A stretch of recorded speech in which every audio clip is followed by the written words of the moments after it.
सलामकुम जी। लो जनाब, अज ना तुहानू बड़ा ही कमाल का नुस्खा और बिल्कुल फ्री, यानी दुनिया की कोई मैडिसन नहीं और कोई अद्वियात नहीं और कोई किसी किस्म का जनाब मेरी नुस्खा या कोई होंदा ना कि भाई 1 रुपये की भी खरीदो फरोख्त नहीं करनी। ठीक है जी। इस किस्म का तुहानू नुस्खा अज दिन्ने इंशाअल्लाह बिज़निल्लाह बफजल रब्बी। मेरे अल्लाह ने चाहा तो इंशाअल्लाह ज़िंदगी बेशुमार किस्म की चेंजिंग और जनाब मेरी तुसी महसूस करो दे कि भाई वाकई ही ये नाल कितना फर्क पै गया। ठीक है जी। जिहड़ा बंदा पट्ठियां दे खचाओ वास्ते कि भाई मोरां दे या बाजुआं दे या घुटनियां दे या किसी किस्म का भी जनाब मेरी दर्दां ने या जनाब मेरी डिप्रैशन है, उस दे वास्ते बेहतरीन जनाब मेरी नुस्खा यह ही है कि बई तुसी अपनी जिंदगी दे विच लोकां दियां जिहड़ियां टेंशनां पालियां ने, लोकां दे जिहड़े मामलात ने फोन ते और जनाब मेरी फोन तो इलावा पूरे इलाके नाल तुसी वाबस्ता हो और जदों जनाब मेरी तुसी उस बंदे नूं देखदे हो या किसी चीज़ नूं देखदे हो और तुहानूं गुस्सा जिहड़ा आउंदा है। ठीक है जी। गुस्सा एक ऐसी चीज़ है जिहदे नाल पूरा जिस्म जिहड़ा ना खिचाऊ की शक्ल इख्तियार कर लो और उस खिचाऊ की वजह नाल तुहानूं जनाब मेरी 1 दिन या 2 दिन या 1 हफ्ते तो बाद जनाब मेरी जिहड़ा ना वो तुहाडा पूरा जिस्म जिहड़ा ना खिच करदा है और उहदे नाल जिस्म के मुख्तलिफ जगह के उत्ते दर्द होंदा है, जिहदे विच तुहानूं यह महसूस होंदा कि मैनूं पट्ठियां दा मसला है। हालांकि वो मसला पट्ठियां दा नहीं है, भी वो मसला सिर्फ इस चीज़ है कि जिहड़ा तुसी गुस्सा करदे हो, गुस्से दे नाल कितनियां बीमारियां ने जिहड़ियां सिर्फ गुस्से नाल आ जांदियां। यानी एक बंदा गुस्सा करदा है उहदे नाल कई मसाइल जिंदगी दे विच ऐसे आ जाते हैं जिहड़े ना चाहदे होया बल्कि बंदे नूं इलम ही नहीं होंदा, पता ही नहीं होंदा कि यह सिर्फ और सिर्फ गुस्से की वजह नाल आ जाते हैं कि भाई अगर तुसी गुस्सा ना करो, रिलैक्स रहो तो उहदे नाल पट्ठियां दा खचाओ। तुसी किधरे शीशा जनाब मेरी देखो ना, तो जो तुसी किधरे मुस्कुरा रहे हो तो तुसी देखो दे कि चेहरे के उत्ते थोड़ी जी रौनक या जनाब मेरी लाली या उहदा कलर चेंज होगा। और अगर तुसी गुस्से च होवोगे तो उहदे उत्ते कितना जनाब मेरी दबाव होगा चेहरे के उत्ते कि कोई रौनक नहीं होनी।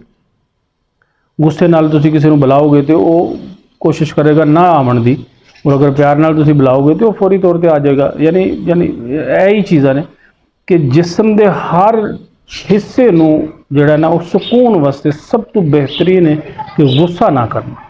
ठीक है। उसकी वजह नाल और गुस्सा भी मैं समझना कि भी गुस्सा कुछ तो अपना ही है कि भी अपनी किसी वजह नाल गुस्सा है, कुछ तो ऐसे गुस्से ने कि जेड़े बिल्कुल सिरे तो किमलकमान जनाब मेरी अपने बेटे नूं समझांदियां होया तरबियत करदियां होया उन्हें कदे डायरैक्ट यह लफ्ज़ नहीं किया कि भाई फलानी चीज़ इस तरह, वो एक मिसाल दिंदे सी जिहदी वजह नाल वो बेटा समझ जाता सी कि इहदे पिछे जिहड़ा असल वजह वो है ही कि वो कहते सन कि भाई कोई भी जिंदगी दे विच तुसी ऐसा काम ना करो कि जिहदे विच तुहाडे पूरी बाडी नूं पूरे जिस्म के हिस्से नूं पैरां दे नोहां तो लैके सिर दे वालां तक जिहदे असरात होवन।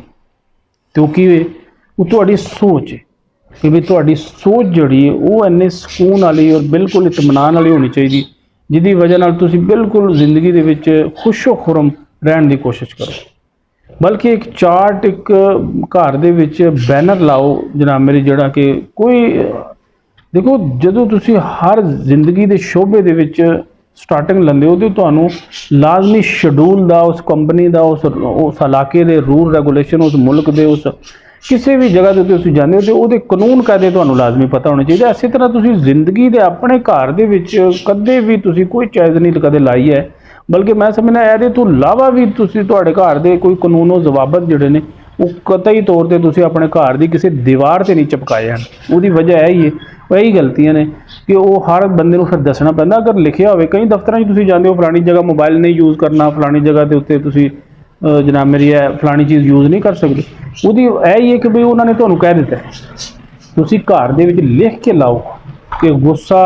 और मैं तुहानूं छोटा जिहा एक मशवरा देना कि तुसी कहो कि भी मैं बेवकूफ़ नहीं कि लोकां दियां परेशानियां मैं अपने घर लै आवां। मैं ਜ਼ਹਿਨੀ ਤੌਰ ਤੇ डिप्रैशन ਜਿਹੜਾ ਹੁੰਦਾ, डिप्रैशन ਕੀ ਹੁੰਦਾ ਕਿ ਕਿਸੇ ਬੰਦੇ ਦੀ ਕਿੱਥੇ ਲੜਾਈ ਹੋਈ ਹੈ, ਲਾਹੌਰ ਹੋਈ ਹੈ, ਪਿੰਡੀ ਹੋਈ ਹੈ, ਕਿਸੇ ਵੀ ਇਲਾਕੇ ਦੇ ਵਿੱਚ, ਔਰ ਤੁਸੀਂ ਜਨਾਬ ਮੇਰੀ ਉਹਨੂੰ ਫੋਨ ਤੇ ਗੱਲ ਕੀਤੀ ਹੈ, ਔਰ ਉਸ ਫੋਨ ਦੀ ਗੱਲ ਦੀ ਵਜ੍ਹਾ ਨਾਲ ਤੁਸੀਂ ਇੱਥੇ ਉਸ ਗੁੱਸੇ ਵਿੱਚ ਔਰ ਇੰਨੇ ਪਰੇਸ਼ਾਨ ਹੋ ਕੇ ਵੀ ਆਉਣ ਵਾਲੇ ਦਿਨਾਂ ਦੇ ਵਿੱਚ मैं ਤੁਹਾਨੂੰ ਇੱਕ ਮਿਸਾਲ ਦੇਣਾ। ਅੱਲਾ ਦੇ ਨਬੀ ਨੇ ਜਨਾਬ ਮੇਰੀ ਇੱਕ ਸਹਾਬੀ ਰਸੂਲ ਆਏ ਔਰ ਆਪ ਸੱਲੱਲਾहु अलैहि वसल्लम ਕੋਲ ਉਹਨਾਂ ਨੇ ਕਿਹਾ ਕਿ ਭਈ ਮੈਨੂੰ ਕੋਈ ਨਸੀਹਤ ਕਰੋ। यकीन करो कितनी मोतबर अल्लाह के नबी ने गल की। आप सल्लल्लाहु अलैहि वसल्लम उन्होंने कहा कि मनु कोई या रसूलुल्लाह को मनु नसीहत करो, तो आपने कहा कि ला तकसब यानी गुस्सा ना कर। फिर दोबारा थोड़ी देर तो बाद शायद उन्हें महसूस किया भी कोई होर गल, तो आपनों कहते हैं कि भी कोई होर नसीहत करो, तो आपने दोबारा ही लफज दोहराया, बल्कि तीसरी बारी भी दोहराया कि गुस्सा ना कर, यानी गुस्से विच ही सारियां बीमारियां ने। अगर तुसी गुस्सा नहीं करते तो कितने सारे मामलात भी तुहाडे हल हो सकते हैं घरेलू, कि जिहदे नाल खाली बाडी नहीं जिंदगी च भी बेहतरी आ सकती, कि जिंदगी च कितना सुकून हासिल हो जाता है। अगर तुसी गुस्सा नहीं करते, वक्ती तौर पर तुहानूं जनाब मेरी 5 मिनट 10 मिनट आउंदा, लेकिन कोशिश करो उन्होंने फौरी तौर पर कवर करो।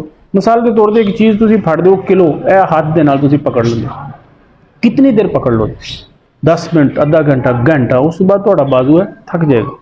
ਜਦੋਂ ਇੱਕ ਬਾਜ਼ੂ ਕੁਝ ਟਾਈਮ ਤੋਂ ਬਾਅਦ ਥੱਕ ਸਕਦਾ ਹੈ, ਤੇ ਇਹ ਦਿਮਾਗ ਕਿਉਂ ਨਹੀਂ ਥੱਕ ਸਕਦਾ? ਇਹ ਦਿਮਾਗ ਵੀ ਪੁਰਾਣੀ, ਯਾਨੀ 20 ਸਾਲ ਪਹਿਲਾਂ ਇੱਕ ਬੰਦੇ ਨੇ ਤੁਹਾਨੂੰ ਕੋਈ ਲਫ਼ਜ਼ ਕਿਹਾ ਸੀ, ਸਖਤੀ ਨਾਲ ਜਨਾਬ ਮੇਰੇ ਕੋਲ ਲਫ਼ਜ਼ ਉਹਨੇ ਕਹਿ ਦਿੱਤਾ ਹੈ, ਚਾਚੇ ਨੇ, ਮਾਮੇ ਨੇ, ਕਿਸੇ ਵੀ ਮਾਸੀ ਨੇ, ਤੁਸੀਂ ਉਹ ਅੱਜ ਵੀ ਤੁਹਾਨੂੰ 20 ਸਾਲਾਂ ਬਾਅਦ ਉਹ ਗੱਲ ਯਾਦ ਹੈ ਕਿ ਮੈਨੂੰ ਚਾਚੇ ਨੇ ਇਹ ਗੱਲ ਕਹੀ ਸੀ। ਇਹਦਾ ਮਤਲਬ ਤੁਸੀਂ ਉਹ ਪਕੜੀ ਹੈ, ਤੁਹਾਡੇ ਦਿਮਾਗ ਤੇ ਉਹਦਾ ਲੋਡ ਹੈ, ਔਰ ਉਹ ਹੀ ਤੁਹਾਡੀ ਬਿਮਾਰੀ ਦਾ ਸਬਬ ਬਣ ਗਿਆ। लिहाजा तुसी ज़हन दे विचों पुरानियां रंजिशां, पुराने गिले शिकवे, बिल्कुल जो होना सी वो हो चुकिया। हुण तुसी उहनूं उस बंदे नूं गल ते नहीं जाके कढ सकदे 20 साल पहला उहने तुहानूं गल कढी सी। इस वास्ते तुसी बिल्कुल जदों तुसी इहदे ते जितना लोड पाओगे तो डिप्रैशन के मरीज़ होंदे जाओ। जो टोटल तुहाडे दिमाग दे उत्ते इन्ना प्रैशर पवेगा कि एक वक्त आवेगा कि तुहानूं गोली खानी पवेगी, फिर तुसी मैडिकली जनाब मेरी इनफिट हो गए। हुण तुसी गोली लाजमी खानी है तो जिंदा रहना है, वरना ओहदा समझ लो मुसलसल वध रहा, फिर एक दियां 2, फिर 2 दियां 4। इस वास्ते तुसी जितना अपने आप नूं जे अगर जीना चाहते हो सुकून नाल मज़े की जिंदगी, तो फिर जो कोई हो चुका है उन्होंने भुल जाओ, उन्होंने रिपीट ना करो, और नवी कोशिश करो कि जनाब मेरी माफ़ करने वाला जिहड़ा वो एक तरीका इख्तियार करो। हालांकि कई बंदे माफ़ करन नूं इन्नी गलत जनाब मेरी रूट ते लै जांदे ने कि वो माफ़ करना नूं इस तरह समझते हैं कि शायद अगला यानी पूछ नहीं सकता, कह नहीं सकता या कर नहीं सकता, जो भी उसका मतलब वो जिधर मर्जी लै जान। लेकिन तुसी आसमानां वाले रब ते रखनी है गल कि बई मैं अल्लाह वास्ते ये मामला क्लीयर किया। ठीक है, गल्लां बेशुमार ने, अल्लाह दे वाले।